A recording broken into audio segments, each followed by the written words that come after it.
Dimanche, c'est le match qui sent la poudre entre l'Olympique de Marseille et l'Olympique lyonnais et je serai présent au Vélodrome comme à chaque match pour vous faire vivre le débrief à chaud ici sur CM Football, mais également un vlog qui sera disponible sur mon autre chaîne Le Vestiaire avec mon ami Thomas qui sera présent ce week-end et lundi sur le coup de midi, on vous partagera ce vlog 100% dédié à OL.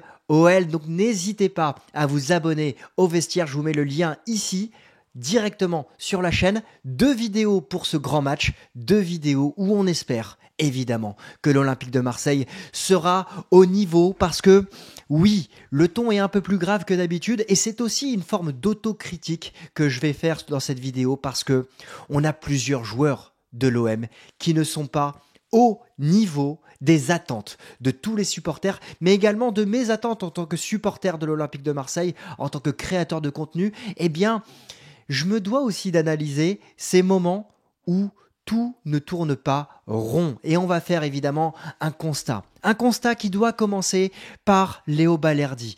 Vous le savez, je l'ai défendu régulièrement, mais il y a un moment aussi où on ne peut pas défendre ce qui n'est pas défendable. En 78 matchs, on a un Léo Balerdi qui a déjà écopé de 4 cartons rouges. C'est l'équipe qui sortait cette statistique à la suite du match face à Nice. Léo Balerdi, le seul joueur qui a pris plus de cartons rouges, c'est TJ Savanier, 6 sur le même nombre de rencontres. 4 cartons rouges, alors on a en souvenir celui face à Strasbourg l'année dernière, on a en souvenir celui face à Bordeaux également, il y a celui face à Nice. Alors même si peut-être pour certains ça sera sévère son expulsion face à Nice, il plombe le match. Il sort de cette rencontre alors qu'il avait fait une bonne première mi-temps, il sort de la rencontre et pour moi... c'est pas tolérable en fait qu'à l'OM on ait un joueur qui en 78 matchs, en l'équivalent de 2 saisons complètes sur l'ensemble des saisons qu'il a disputées avec l'OM, il prenne 4 cartons rouges. 4 cartons rouges, ça plombe la rencontre, ça plombe l'OM et ça, sur cette occasion, encore une fois, sur une erreur, eh bien l'OM va prendre un but, une erreur de Balerdi et au niveau où l'OM doit être, ce n'est pas acceptable et à mes yeux, Léo Balerdi n'est pas au niveau de l'Olympique de Marseille et il va falloir tirer des conclusions dans les prochaines semaines. Un autre joueur que j'ai défendu et sur lequel je dois m'interroger et m'incliner pour le moment, c'est Azzedine Ounahi. Azzedine Ounahi est un joueur pétri de talent, qui a du ballon, qui a explosé durant le mondial, je vous partage une des statistiques simples, quand on tape Azzedine Ounahi Hitmap, on tombe évidemment sur son mondial fantastique il y a un an avec la sélection marocaine, dans un 4-3-3, avec Amrabat qui était à côté de lui, et lui qui pouvait voler pour accompagner les attaques marocaines. Ça, ce sont ses statistiques face à l'équipe de France. Et bien évidemment, quand il est recruté à l'Olympique de Marseille, je suis ultra hypé. Alors il va se blesser rapidement, malheureusement, et puis après, il va être trimballé à gauche, à droite, dans l'axe du côté de l'Olympique de Marseille. C'est insuffisant le rendement qu'il a aujourd'hui avec l'Olympique de Marseille. Il y a une question qui doit se poser, c'est est-ce que c'est un joueur de compétition internationale qui va faire des coups? Et dans ce cas-là, on peut imaginer qu'il a réalisé un très grand coup lors du mondial. On sera attentif, et je serai attentif évidemment, à son parcours avec le Maroc lors de la prochaine CAN. Et on suivra bien évidemment sur CM Football, donc n'hésitez pas à vous abonner. Et je serai dithyrambique s'il le faudra, et je serai aussi critique s'il le faudra, parce que aujourd'hui, son rendement est insuffisant dans l'entrejeu de l'Olympique de Marseille. Dans la Provence de cette semaine, il y avait un article sur lui notamment qui mettait en avant le fait qu'il faille l'accompagner psychologiquement. C'est vrai, il faut l'accompagner psychologiquement sans faire injure à Angers. L'OM, c'est pas Angers. Et la pression qui existe à l'OM, elle est très importante. Et il doit se relâcher. Il doit prendre le jeu à son compte. C'est un vrai joueur de transition. Mais à l'heure actuelle, il n'a pas atteint les attentes qui sont placées en lui. Et Gattuso et le staff de l'Olympique de Marseille doivent participer à son meilleur rendement, sinon ce sera un échec cuisant du côté de l'Olympique de Marseille. L'autre joueur que j'ai défendu et que je continue de défendre, parce qu'il en a également sous le pied, il a un potentiel de malade. Iliman Ndiaye, pour l'avoir suivi avec la sélection sénégalaise, pour l'avoir découvert avec la sélection sénégalaise, pour l'avoir vu des matchs de Sheffield, eh bien, il n'a pas le rendement qu'on attend de lui. Alors, il est en progression. Il a beaucoup, il est volontaire. Il a beaucoup d'envie sur le terrain. Mais ce n'est pas suffisant par rapport à ce qui est attendu de lui dans cette attaque de l'Olympique de Marseille. Il doit se relâcher. Il doit se relâcher absolument. Je vous ai mis sa hitmap parce qu'il a été lui aussi trimballé peut-être un peu à gauche, mais c'est un vrai joueur de couloir droit qui doit accompagner un attaquant. Il doit être proche de l'attaquant et il doit aussi lâcher rapidement son ballon. Face à Nice, il a disputé toute la rencontre. Regardez sur le côté gauche, ce sont les 3 occasions qu'il a eues, et notamment la dernière occasion à la 88e minute où il doit mieux faire. Il a un manque de lucidité et il doit mieux faire dans le dernier geste. Il n'a marqué qu'un seul but en termes d'XG. Il aurait dû en marquer 2 en Ligue 1 cette saison. Il a touché les montants aussi. Mais il doit se relâcher justement pour son bien premier et pour le bien de tous les supporters de l'Olympique de Marseille. Il a participé à des belles occasions. C'est lui qui, grâce à son centre, permet à l'Olympique de Marseille d'ouvrir le score face au Havre avec un but contre son camp. Il doit vraiment progresser pour être un des chouchous du Vélodrome. Et enfin, Pierre-Emerick Aubameyang, en termes de constat, c'est un échec jusqu'à maintenant. Pourquoi un échec ? C'est dur, je sais, par rapport aux statistiques qu'il a, parce que on a tous en tête évidemment la seule occasion qui doit faire la différence face à Nice. On savait que c'était un match fermé, on l'avait dit dans l'avant-match, on avait dit qu'il n'y aura qu'un seul but dans cette rencontre. Je vous avais dit qu'il y aurait un score de 1-0 si ce n'est 0-0. Et Pierre-Emerick Aubameyang a la balle de match. Et là où un Alexis Sanchez avait l'année dernière un rendement en termes de débauche, d'énergie, autre que Pierre-Emerick Aubameyang, ce sont 2 styles différents. J'ai pas de débat là-dessus. Pierre-Emerick Aubameyang doit être plus clinique avec l'OM en Ligue 1, là où en Europa League, il a déjà marqué plusieurs buts et il a été efficace. Il doit être meilleur avec l'OM et évidemment ses stats sont là, on voit le déchet qu'il a, il a seulement marqué un seul but, il a touché les montants mais il a trop de tirs bloqués ou ratés pour avoir un rendement satisfaisant. J'aimerais avoir votre avis sur ce constat parce que c'est une somme évidemment d'individualités qui ne sont pas au niveau attendu. Mon titre est provocateur, certes, mais ils ne sont pas au niveau attendu de ce que doit réaliser l'Olympique de Marseille. Et puis on pourrait aussi inclure un Ismaïla Sarr, même si lui a des statistiques qui sont en adéquation avec les attentes qui sont placées en lui, même s'il reste brouillon. Alors, dans ce constat, il y a des solutions. Et les solutions, elles doivent arriver dès ce jeudi face à l'AEK Athènes. Bamo Meïté doit être titulaire. Oui, Bamo Meïté doit être titulaire parce qu'il le sera par la force des choses dès dimanche face à l'Olympique Lyonnais. Bamo Meïté, en qui il y a beaucoup d'espoir placé en lui. On parle d'une pépite qui a été échangée avec Isaac Touré. Isaac Touré, lui, qui est titulaire du côté de Lorient, qui a marqué ce week-end. Bamo Meïté, s'il a été recruté, c'est pour être titulaire à l'Olympique de Marseille et j'ai hâte de le voir justement pour voir son rendement à côté de Chancel Mbemba parce que Samuel Gigot, lui, est encore absent.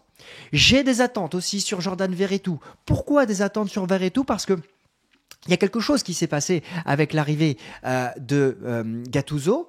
On sent que Gattuso a envie de parier sur Jordan Verretou, un joueur qu'il voulait du côté du Napoli et malheureusement Verretou s'est blessé, mais il a été très bon face à Brighton. Il a été bon ensuite d'abord face à Monaco.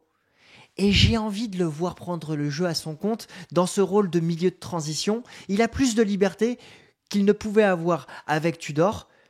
Et c'est la solution peut-être qu'on va avoir demain face à l'AEK Athènes et surtout face à l'Olympique Lyonnais dans ces 2 matchs où l'Olympique de Marseille doit prendre 6 points.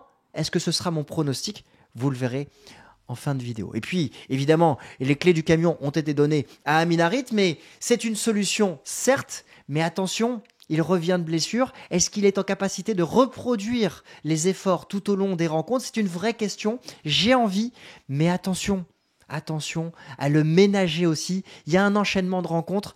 Il pourrait être titulaire, mais attention, 3 matchs en 7 jours, quand on revient de blessure, il va falloir faire attention à son physique et le protéger.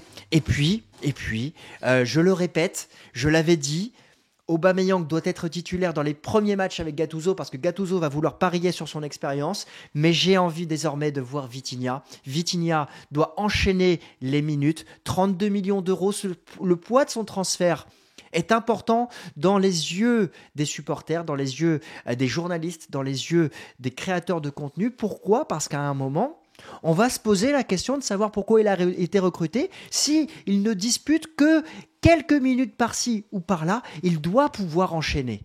Et j'ai envie de le voir enchaîner sur ces 2 rencontres qui vont arriver cette semaine. Alors ça m'amène à cette tactique. Vous le voyez, elle est un peu hybride, c'est un 4-2-3-1 avec Lodi et Klaus, Mbemba. C'est pas Lopez qui sera dans les buts, ça sera Ruben Blanco parce que Lopez est forfait. Meïté en défense centrale, Veretout dans ce rôle hybride où il va devoir avoir une grande débauche d'énergie avant d'être remplacé par Kondogbia qui lui aussi doit se mettre au niveau. Harit qui devra laisser sa place à un moment, peut-être à un Unai dans l'entrejeu. Iliman Ndiaye proche de Vitinha parce que Vitinha a besoin d'avoir un deuxième attaquant à côté de lui. Ismaïla Sarr sur le côté, mais on peut inverser avec ces 2 joueurs sénégalais qui peuvent justement composer à gauche et à droite. N'hésitez pas à me dire en commentaire ce que vous pensez des solutions humblement que j'essaye de proposer. Encore une fois, c'est pas une critique véhémente à l'encontre des joueurs, mais à un moment, on est en droit d'avoir des attentes quand on est supporter et la fenêtre que j'ai sur YouTube me permet de pouvoir exposer la vie de plusieurs supporters que j'ai pu solliciter, que ce soit sur Instagram ou évidemment sur Twitter. Alors du côté de l'AEK Athènes, on a une équipe qui est leader de cette Europa League dans le groupe B avec une équipe qui est invaincue comme Marseille et comme l'Ajax avec 3 buts encaissés. Ça fera partie des clés de la rencontre, on va en parler tout à l'heure.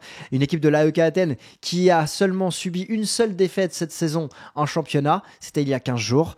Une équipe de l'AEK Athènes qui est devant le Panathinaikos, qui reste, pour nous, évidemment, encore en travers de la gorge. Mathias Almeida, l'entraîneur argentin, lui a 2 types de tactiques sur ce que j'ai pu étudier. Un 4-1-4-1 qu'il a mis en place face à Brighton à l'extérieur avec cette victoire face aux hommes de Roberto De Zerbi.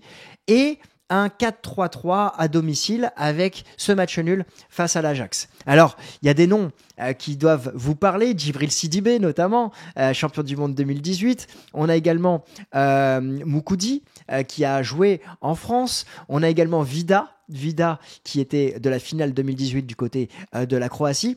On a une équipe qui est pétrie d'expérience et qui va arriver à Marseille avec la volonté de faire un résultat et de déjà peut-être asseoir sa qualification si l'AEK Athènes l'emporte. On voit cette équipe qui est pétrie d'expérience et bien dans les clés de la rencontre, quand j'ai étudié cette AEK Athènes, on a une équipe qui est très à l'aise sur les coups de pied arrêtés offensifs, qui arrive régulièrement à créer le danger. Et cet Olympique de Marseille, défensivement, va devoir faire très attention, que ce soit sur les corners ou sur les coups de pied arrêtés, sur les coups francs, parce qu'on a eu plusieurs buts qui ont été inscrits de cette manière. Et le dernier but face à Brighton, lui, avait été inscrit en phase de contre, alors qu'il ne s'était absolument rien passé côté athénien sur la deuxième mi-temps. Mais là où il y a aussi une clé de la rencontre et sur laquelle notre ami Gennaro Gattuso doit capitaliser, c'est que c'est une équipe qui encaisse beaucoup de buts sur coup de pied arrêté et surtout sur penalty. Les 3 buts encaissés lors de ces 2 premiers matchs l'ont été sur penalty. Donc une équipe qui est amenée à faire des erreurs derrière, une équipe qui est parfois en retard. Et donc l'OM aura peut-être l'occasion, que ce soit sur coup franc ou sur penalty, de créer le danger et on l'espère évidemment de marquer des buts. Alors, est-ce que cet OM est en capacité de pouvoir aller créer le danger et mettre en difficulté cette équipe d'Athènes? Eh bien, il y a ces 2 rencontres à domicile qui ont été prises par le bon bout par les hommes de Gattuso. C'était cette volonté de jouer haut mais calmement, de presser avec intelligence et de marquer vite. Et face à Brighton, comme face au Havre, l'OM a ouvert le score dans les 20 premières minutes et a rapidement marqué un deuxième but en coup de marteau sur l'adversaire. Est-ce que cet OM est en capacité de pouvoir le refaire dans un stade qui sera archi-comble face à un club ami, l'AEK Athènes? Eh bien, je l'espère, mais je n'ai pas la certitude. Alors, je vais vous partager mon pronostic comme d'habitude avec mon partenaire Unibet. Unibet qui vous permet d'avoir un bonus jusqu'à 100 € sur votre premier pari s'il est raté. Comment ça se passe? Ça se passe avec le lien qui est dans la description. Vous cliquez, vous vous inscrivez, vous créditez votre compte de 10 € par exemple. Vous jouez sur la rencontre et si votre pari est perdant, eh bien votre premier pari vous est remboursé en bonus free bet dans les 24 heures. Alors n'oubliez pas que jouer comporte des risques, jouez uniquement des sommes que vous êtes prêt à perdre parce que jouer doit rester un divertissement exclusivement réservé aux personnes majeures. Alors quel est le favori pour cette rencontre? Eh bien c'est l'OM avec une cote qui est très en faveur de l'OM, 1,62 par rapport au rendement actuel des hommes de Gattuso. Je suis assez surpris parce que la cote, elle est vraiment en faveur de l'Olympique de Marseille. Le match nul est à 3,90 et l'AEK Athènes, lui, coté à 4,65. Grosse cote pour l'AEK Athènes qui pourrait l'emporter du côté du Vélodrome. Alors, moi, je m'attends à un match avec les deux équipes qui marquent. Je vais vous dire juste après quel est mon prono. Les deux équipes qui marquent sont cotées à 1,63. C'est pas une cote de folie, mais c'est une cote que je qualifierais de responsable et qui me paraît juste par rapport à ce qu'on a pu voir des deux équipes ces dernières semaines. Un OM qui encaisse beaucoup de buts et qui n'est pas encore stable défensivement. Est-ce que l'OM va l'emporter? Je ne crois pas que l'OM va l'emporter sur cette rencontre. J'ai des doutes par rapport à tout ce que produit cet Olympique de Marseille parce qu'on est en Europe et face à l'OM, il y aura une équipe qui est qualifiée d'expérience et qui va vouloir arriver avec un bloc resserré, bloc bas. Et j'ai du mal à imaginer l'Olympique de Marseille remporter cette rencontre. Le score que je jouerais, ce serait le 1 partout, qui est coté à 6,75. La victoire de l'OM 1-0 ou 2-0 à 8,45 ou 7,80. La victoire de l'AEK Athènes, elle est quand même très élevée. Il y a peut-être un coup à faire ici si vous n'êtes pas supporter de l'Olympique de Marseille. Il y a une cote qui a attiré mon attention ici. C'est la troisième que vous voyez ici. But sur penalty. Une des deux équipes marque sur penalty.